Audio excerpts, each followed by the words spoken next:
I think of a number of people that have been to how to do a CMA class. CMA is only important if you're talking to people, right? So it'd be more important to talk to people than do a CMA. Talk to people and do this. Schedule your appointments around our training with us. I would say the most important thing is getting an appointment. So if it means you're ditching us training, then don't ditch an appointment for training. Unless that training is something you need right then. Because there's always a spot to find. Not always. And I'm a big training guy. Like I'm a big fan of coming to those. That would be my keys. Like when I was a coach, it was just get into action. I think Jelena, I said make 100 calls. I even 200 calls. You do that, you'll be fine. You'll be,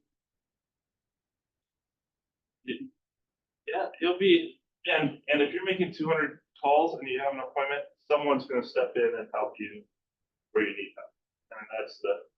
And the best way to learn is to do it, right? So then the next thing I would say is practice. Don't just learn it. It's good to practice on non-paying people. So I remember before I went, I was on data, and before I could talk to a client, I had to, before I got on the phone, I had to have my scripts memorized and practice every morning. First 15 minutes of the day would be script practice. And then it would be before I could do a buyer's appointment, I had to be able to take the buyer's contract and have it upside down and go this. And so there's definitely good training and good practice. Like that's the other pieces. Don't just train, like go to a training learn something, but how do I put that into practice? So that's, and then you gotta talk to people, whether it's on the phone, which I was a dial person, and when I need business, then I'll still become a person. Some people say have 12 vendor relationships and tell them that in order to be, this vendor relationship, we expect one lead a year. That doesn't seem very much. And if you can do that, Christine Kibberl, she would say, go vendor route, and you're not calling me. I would say the great thing about an open house and why people like to do open houses, and I think should do open houses, is because people that are walking in the door, you might have fewer, but they're walking in the door expressing some sort of desire for a change, right? Whether it's, hey, I want to maybe change what I'm doing in my house. I might want to change houses. I want to, whatever. There's usually some reason they're coming in, and they're coming in without, when they're coming by themselves, they're coming without representation. They're coming differently. So there's a good opportunity that way, especially since the new this, you have to have a agreement to show a house with a buyer, except on opens you don't. So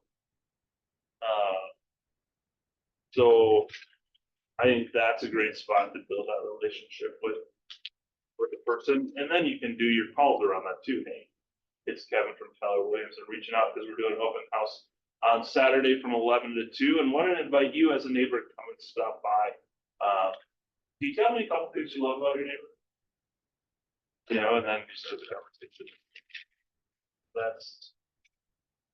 Those are they're activity based. They're activity.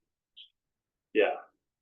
John Butler would say business is rarely done in the office.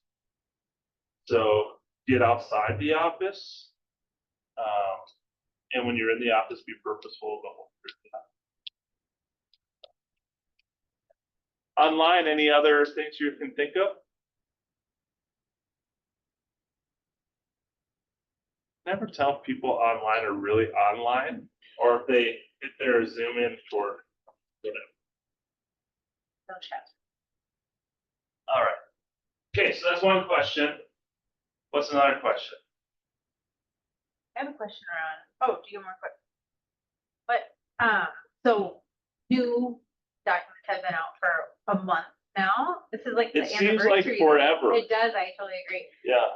But what conversations, or questions, I guess, have you been asked that, maybe haven't come up for us in this training, but could come up? Like, are there specific things where like, this is something I'm asked quite a bit about on the, or maybe there are really a lot of questions. So one of the questions I get doesn't have to do with the forms, but it has to do with MLS.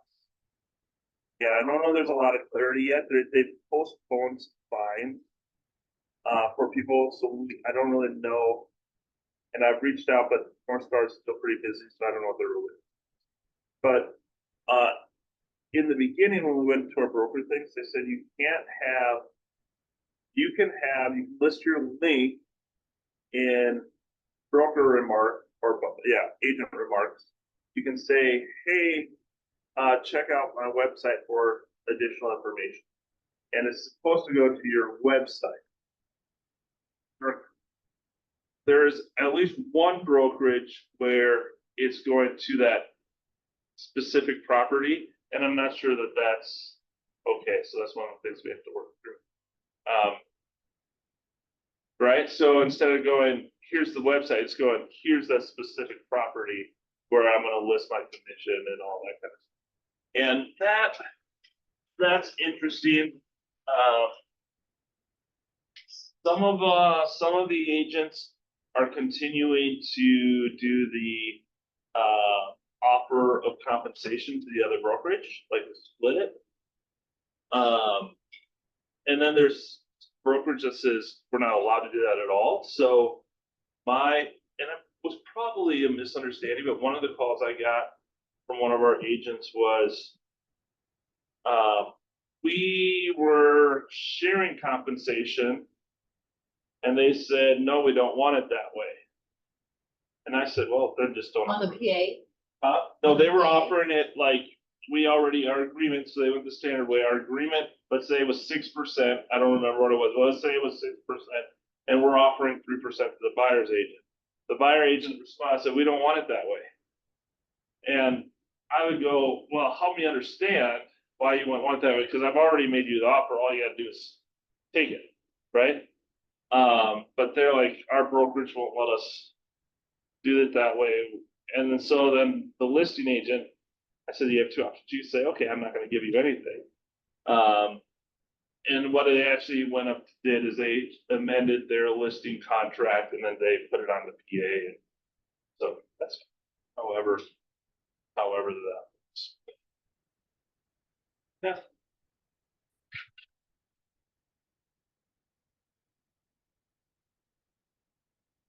So what other questions do you have?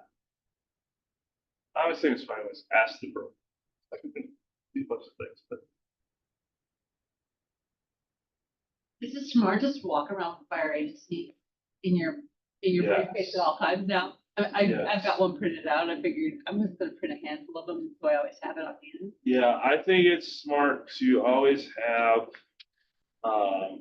one agency relationships, right? Because that's mandated to have it. So if we're mandated to have it, then let's have a way to put them in a relationship that gets us paid as well. Yeah. It always makes sense just to have a buyer packet and a listing packet, right? Which I like profile. You guys don't have those all just. You just print them out of. I mean, Yeah, they're not made up, but you can print it. Yeah. I love profile. I can walk through like that, for sure. I didn't pull enough out of the That's file good. cabinet before I came.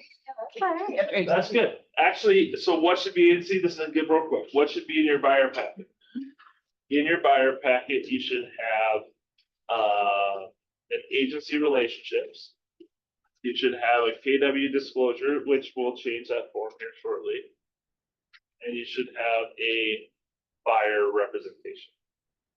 That's all you need for that. And a listing packet, you should have agency relationship. You should have KW disclosures. You should have a listing agreement. Yep, that's the best way to go, exclusive listing agreement. You should have a withhold, authorization to withhold. So you gotta put it in and it's not gonna be ready. And then you should have a person or a property disclosure. So, and then I just put that and have that ready for them too, so they can get started on it. Because you're not supposed to do a showing before you have the disclosure. So if you have those things in the packet, then the things that you'll need to get after that is you'll need to go back and get a listing input form. So you can put that in there if you want. You'll have to go back, and if there are any things like septic, sewer, any of the other addendums that you can add. For general, those are the things that make sense to have.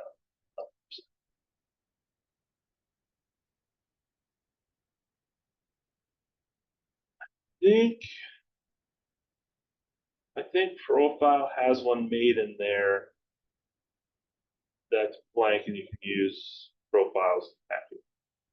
So if you go into there and you click template, profile has like the buyer packet template in there, but it has anything that you might need. So it has the condo in there, it has, Yeah, that's right. so it doesn't have just Oh, these just three these, things, yeah. it has anything, which is also kind of nice, because if you were like, oh, this is a condo one, which things would I need? Well, you probably need some of these things. If it has a septic, well, that's in there. If That's it has addendums already in this. all the file, yeah. addendums, but, so it has more than just these few Okay. things, listed in there. But Yeah, you which can go into their template and just pull out those three things, We just should check just out make a those. basic KW basic. I think you have the right. You don't have one? Really? I did. It Well, was- because when he does right.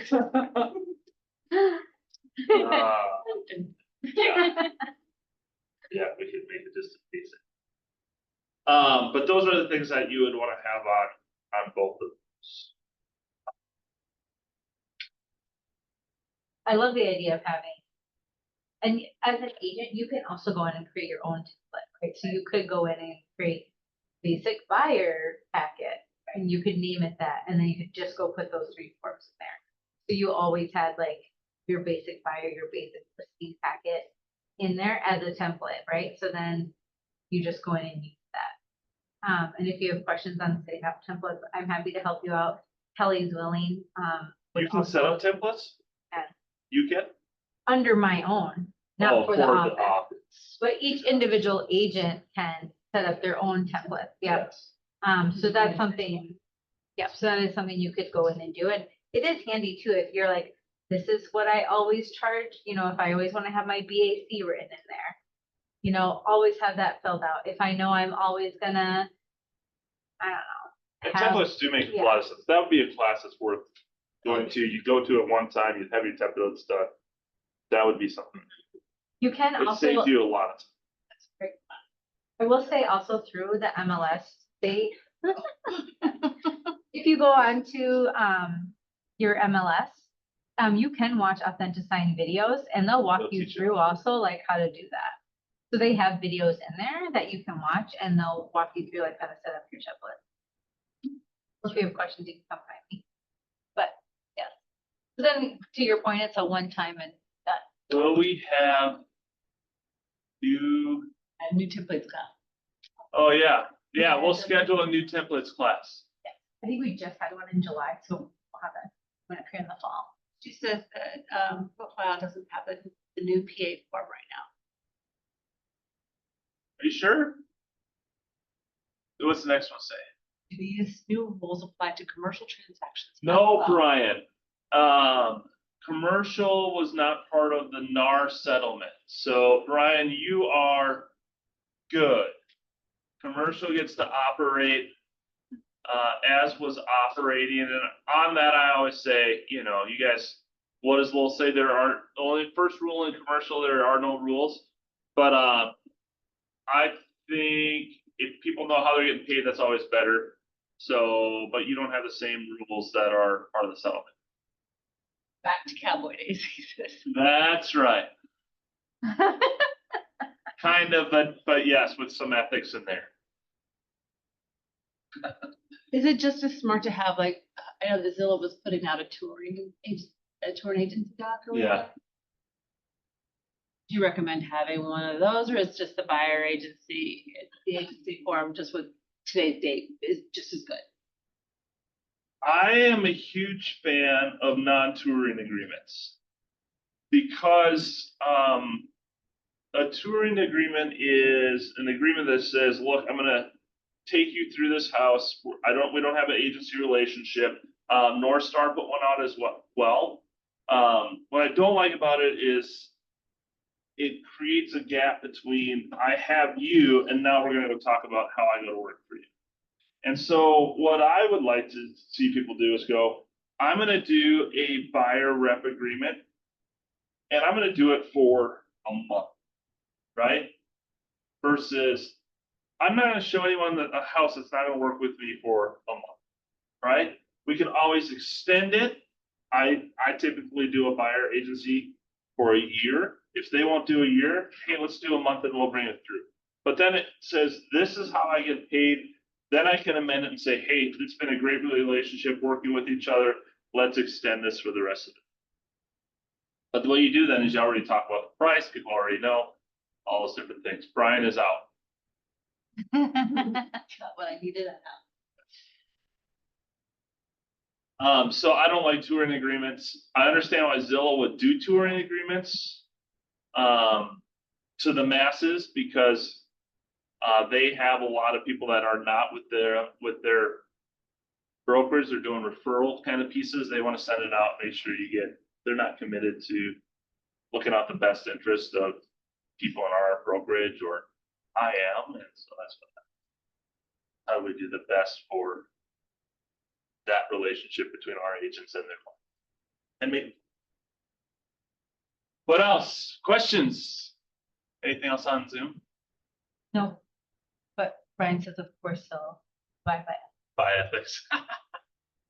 Yeah. What other questions you have?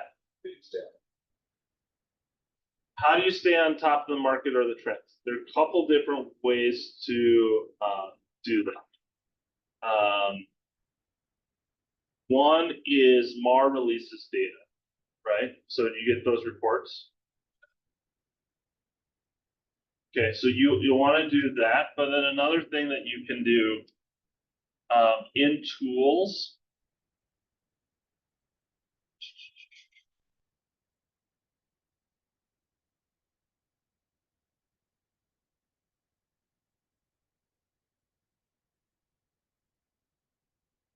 So in North Star MLS, your matrix under tools.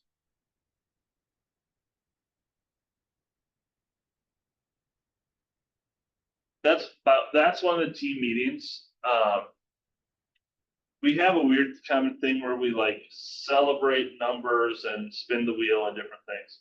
But we also talk about what's going on in the market, and it's in the market, what's going on in the market that's a great meeting to be at just to understand. Not even we can take where we are at as a brokerage out of it and just go, let's look at the days on market as a trend. Let's look at all that. And if you go into tools,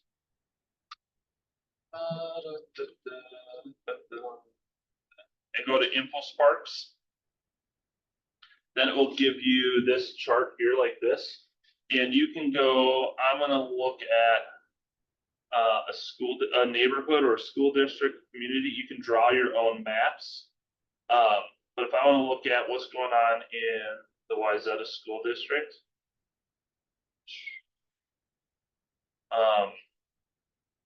Over this, what is this, the last 3 years, I'm gonna actually just go and let's look at what's been happening this year. So then you can go through and you can click all the different pieces on the bottom. You can go, how many new listings are there? Well, it looks like we were trending up. Now it kind of looks like we're flat on listings. Days on market is another interesting piece. We look at how many days on market is actually trending up. From, a year ago at this time, it was 14. And now we're at 22 days on market. That's significant if you, not because that's it, but just the growth on that is 75% growth from there. So that's significant. Month supply, this month supply is a number that, the longer month supply, this is what, 2.6, less than 3 months supply. This is kind of a balance market. Less than 3 months supply will be a balance or a seller's market. When you get a seller's market, that's good for sellers, right? It means we have more people that want to buy a property than there are homes usually. And this is going on the market quickly. It's going off the market quickly. After COVID, it was a huge seller's market. Interest rates were low, supply was low, everything. And so people were coming in and buyers were offering, they could name their price, right? And during that time, I was putting things on there. We listed on Thursday, sellers expect to be pending by Sunday evening. Well, what I'm saying is we don't want inspections. We don't want any of the stuff that you can't do. We're going pending. And in that, you'd have people lose out to cash. Strobel just shared he sold a home, 2 cash offers still. So that's a seller's market. And the challenge with this, or the good thing with the seller's market is home prices go up and it's a great time to sell. So what we see is, well, is it still a great time to sell? Well, compared to the last, let's do the 3 years again. This is 2022. Was it a better time to sell in 2022? Maybe. I mean, it was definitely more of a seller's market in 2022. But if we're looking, we go, what did home prices go up for as well? Let's see.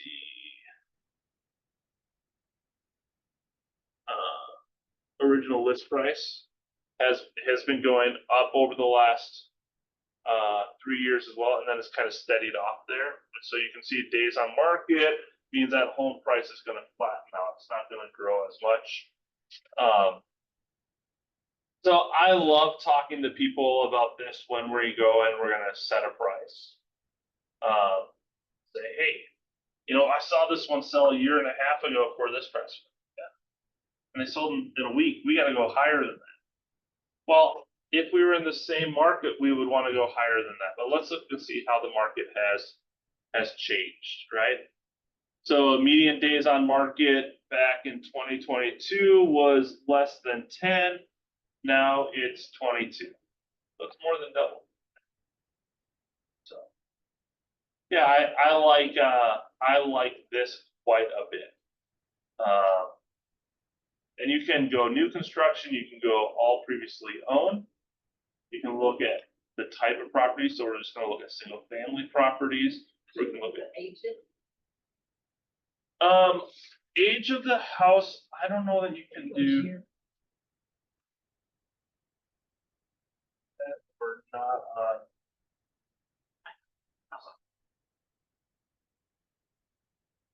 Square footage, bedrooms, waterfront type. I don't see that on it. But you can look at a neighborhood. Let's say you're looking, and you can draw right around it. Hey, where are we at in the last 3 years or whatever? So I love info sparks. Another thing I would say is I never tell people what we should sell their house for. Like we come up with it together. I'll ask questions. I'll have a thought in mind of what I think it should sell. We should list for. but we want that to be come together. I want you to come to my conclusion or persuade me to come to yours. Because that's just the testing market. If I'm wrong and you gave me something different, I'm the bad one. We came in together, we just need to adjust. So I'm a big fan. I used to tell people all the time, always get on the same side of the table as your client. Because then you can do things and you're like working together versus combative on it. You told me.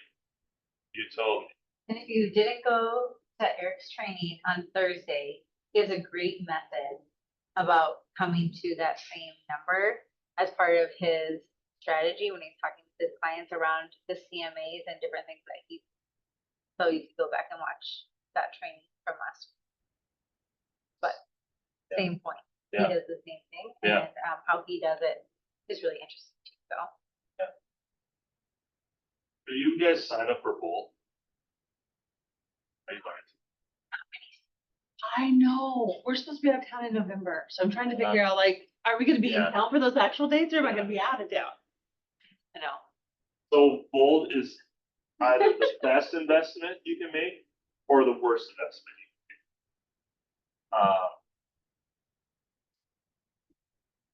So 700, what is it? $800, right? So what happens is people go to Bold, they go to session one, like, okay, I can do this. And then they sit there all day thing, and they get some teaching, and they go, okay, I've done my Bold for the week. And then they forget until next week where they have to do their stuff, and then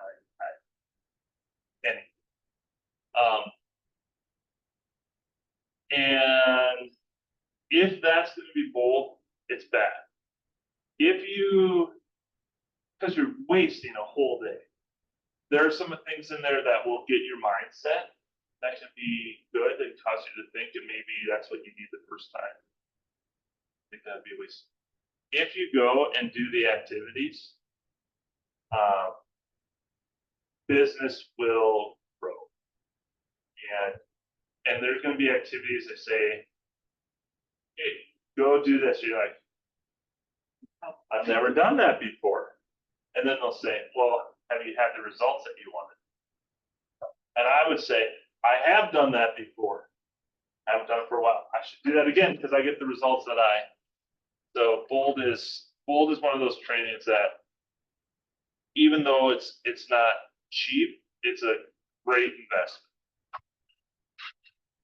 I'm going to Bold. I'm going 150% in. I was just chatting with an agent today, Tim.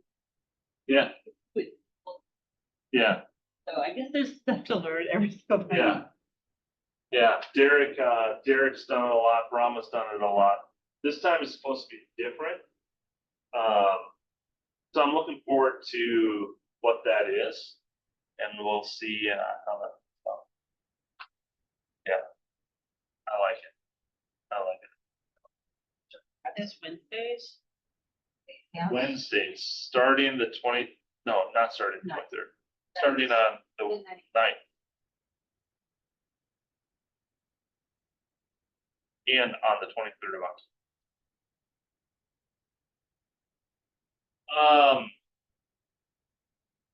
So that InfoSparks is in tools on the MLS.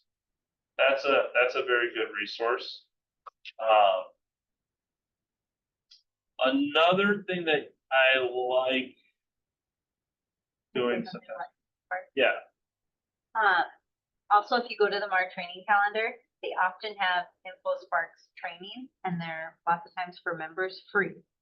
So I've gone to that training a bunch of times because it's usually not the same trainer, and they all use it like a little different. And so I usually pick something up from that. So go to the free trainings that are on that calendar. Go often because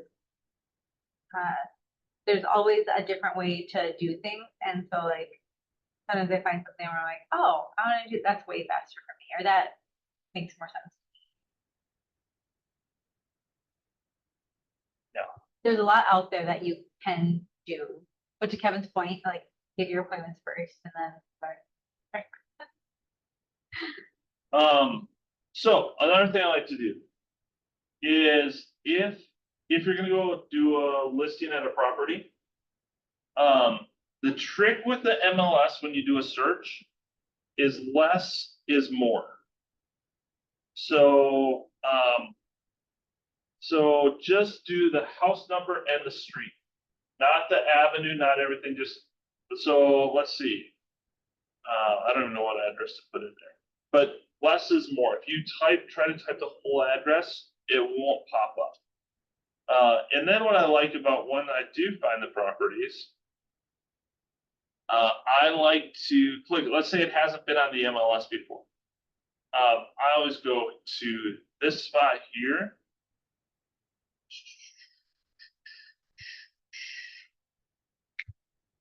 Maybe.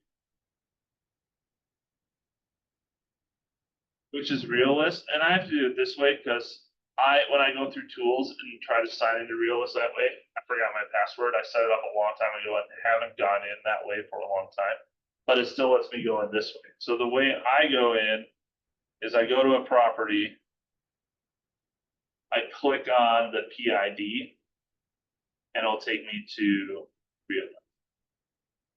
And Realist is cool because you can search for, so Realist is where you can look at comparables, market trends, neighbors, and everything. But you can go and you can search, and you can go, I'm going to look for the last name, Terry. Search, that person's name is Terry. I wonder where they're at right now. And it comes in up Stephen Street.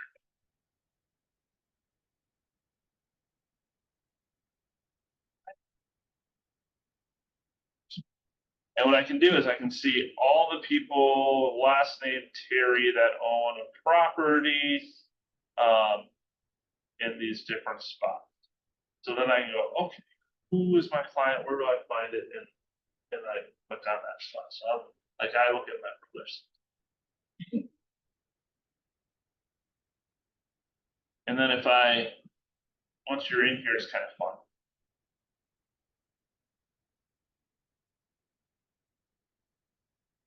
Let's see, Keith is in Rochester, and there he is, Keith Campbell. So it's Bridgeview, and now it'll give me a report on this property. And then I can see the size of his property. I can look and I go, okay, that kind of does some of the neighborhood things. I can scroll down and I can get the legal description. I can scroll down. I can see the values on different taxes pieces of it. I can look at all that stuff within Realist. It gives me a estimated number of where it's going to sell. I mean, where the spot is. So they think, oh, it's somewhere between 512 and 574. Gives me that real number that Eric was talking about. Yeah. How did Eric use it? He used it as one of the, helping him figure out the brackets. He did Right. tax, right? He did the real number, the tax number. Right. I love it. But what I like about this then too is I can go, well, I'm going to look at some of the neighbors. And it allows me to start to look at some of those people. I can look at the assessor's map. It's just Realist is another great tool to kind of go on there and look at these different properties. If I wanted to do like a personal postcard to the people on there, hey, you've lived in your home for 10 years. It's time to, if you're like most people, might be thinking of moving. You know, when the time's right, let me help you. So that's all in there as well. So that's fun. I like that. So MLS matrix for the search, tools for transaction desks where all the forms are. Info Sparks is like, let me get some more information on the trends of what's happening And then, in general, what's happening in real estate, in certain areas. And then realist is property specific, what's going on that different property specific.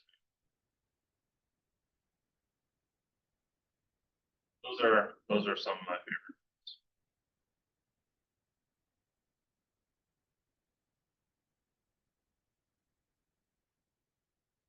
Any other questions? Do you guys have any other questions? How important is branding? How important is branding?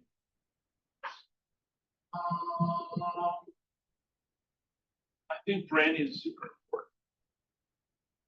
important. We all have some sort of brand, right? Whether it be, it's just how big is that sphere? Where's that branding around, right? But if someone said, tell me a couple things about Kevin, and it was in my sphere, I think people would have common things, right? This is the brand of Kevin, this is what you get, this is. So I think branding is important. I'm not a great branding person because my business has come from kind of this spot versus general branding. I think one of the great things about KW is the branding really gets to be about you and not KW.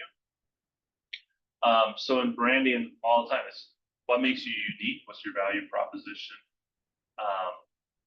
and then how do you communicate that in the system and that people experience, right? So how important is a business card? I don't know. How important is social media? Depends what your brand is, but probably more and more important all the time moving forward. Yeah, I'd be less concerned about a business name than I would be about what do people experience with me each and every time. Those are the things that I would brand. But it's yeah. And there's some like Kelly Brown. You know that name? Not yet. Kelly Brown's not with their office. But Kelly Brown has a brand.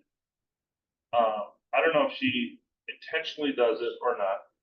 Her girl group. Yeah. So it's yeah. It's her brand. They have a color. They have every different thing. But then they're all young women. And this is just how they do Tia. And so she's very heavy into her brand. And there's a different a way when you interact with her on social media, her brand is going to have a presence. You're going to know right away that it's Kelly Brown, whether it's Tia doing it, whether it's Shelby doing it, whether it's herself doing it. There's a consistent brand feel on it. That she worked really hard to get and spend a lot of money to get to that. I remember one of Nicole, she had like Tiffany green, Tiffany blue, whatever that color is, the Tiffany color. That was her brand. So her stuff was kind of a Kellyism. But and then she had little champagne bottles for different Nicole Stone. That was the brand I remember. You know, Srempa is a name that's kind of a Homer's Group brand. You know, so there's different pieces of brand that are really stand out.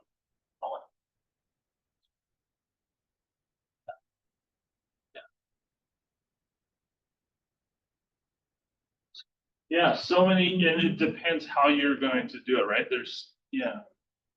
Hi, Terry. I think one thing, oh, sorry, Terry, No big deal. were you gonna say something? Oh, no, he said hi, so I went, oh my gosh, hi. Sorry. one, like you can get lost in all the, like, do I do a brand? Do I do this? Do I do, like, you can just get lost in all of it, right? So I think it, like Kelly Brown picked, like, her thing is her brand, right? And Right. so that's what she's poured herself into. That's what she's poured her money into. Right. So like, pick your one thing Yes, and do that really well instead of like trying to be everything, I guess. I think that's really hard to be like, you know, so figure out like, well, what do I excel at and what are my strengths? And then how can I utilize those to help me do this instead of trying to be what everyone else is, I guess. so the red book, Millionaire Real Estate Agent, they talk about the difference between prospecting and marketing. And marketing is like this guy, right? We all know this guy. He has a brand. He spent hundreds of thousands of dollars to build that and do marketing, right? He's not interacting with people, but people are interacting. They're seeing him. So I'm going to choose. Marketing is very expensive and takes less time. Prospecting is I'm going to you to make a connection so that I'm going to ask for your business. Somehow I'm going to go. And so as we start our businesses on the growth side, it's important to be our prospecting based and marketing enhanced. So you're going out, you're finding people, you're going out, and then you're enhanced with the marketing behind it, right? So one of the things that for me, my website and everything is the Keller website with my picture on it. You interact with a very general KW brand that has where you can do your search and everything. Other people will say, well, I want that to feel different. I want it to feel like my team. So I'm going to choose my colors. I'm going to do different pieces. I'm still going to prospect, but now I'm going to be marketing it enhanced. I might put something, prospecting might be, I'm going to go knock on doors in this neighborhood. Marketing would say, I'm going to sponsor a football team and put my name on their sheet, right? So one time, the other money, prospecting based, marketing enhanced, kind of unless you have tons of money, then you can market and market and market, and hopefully people come to you and you just it will take time, but your marketing will start to then enable you to not have to go prospect. So You don't even know what you're about. You don't know, figuring out you your don't know brand. what you're bringing to the table to offer your Right. client. So the more time you spend figuring out what that Right. like, the better you're gonna know how to market yourself. Right. You know, so a lot Right. of that's just building who you are and what you're about. Right. and- Yeah. So to that point, one from a mastermind that I went to at Mega Agent Camp, one thing that they were talking about is like how do you utilize like AI, right, to help your business.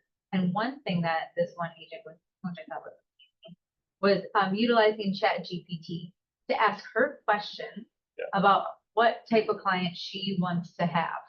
So like Chat GPT asked me about like I'm in real estate. Ask me some questions about my favorite client. But then on the front end, she also wrote down like 20 questions that she would maybe ask herself. So if Chat GPT stopped, she had a question to keep feed, because it's only as good as what you feed it, right?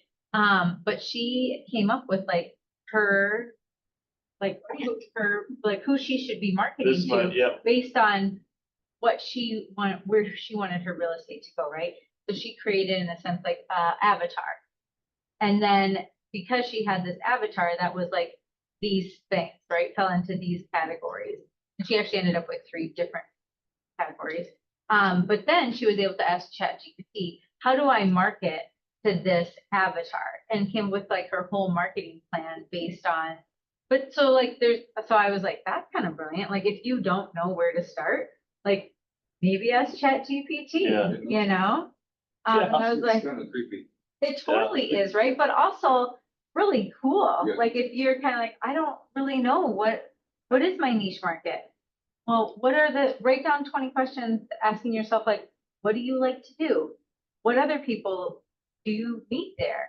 you know, like ask yourself all these questions or ask ChatGPT to ask you questions around like, you know, things that you like to do because it is kind of a weird, I agree, it's kind of weird. I haven't done it, but I was like, that's kind of also brilliant.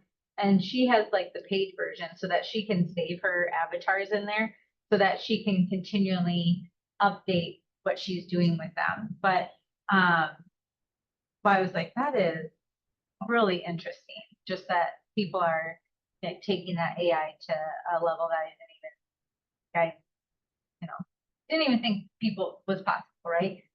But so like utilize it to maybe ask you questions, right? Or like talk to your sphere about like, what do you see me doing? What do you see me doing that then maybe I can bring into, you know, my real estate. Because I think one of my takeaways too from like going to those like mega agent camp or listening to like mega agent interviews, that type of thing, is most of those agents have figured out how to bring, like they're doing something they already love. And because they're doing this thing, the business flows through that. And the people who are doing it really well are already doing something that they really love doing. And then they are finding business in doing that thing that they already really love doing.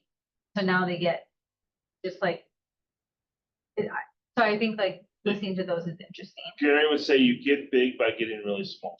So if you can narrow your focus on the group, the people, the whatever, and consistently show up in that, rather than I'm gonna market to everyone, I'm gonna do whatever, get big by getting small. And so that's what find your niche, find your where you another thing he said is Cam might have been a different approach. He said your greatest customer is going to be the person you used to be, right? So you can bring value to that person. I know this. I've been here. I can bring a ton of value to that. So Dana at the church Dana goes to, there's like 7 different rooms. But Dana was like actively, everyone knew this is what she did. Everyone knew she just vocal about it. Don't be shy on what you do. Don't be, you know, some of those kind of just, this is the realm that I'm in. And this is where I'm going to do business.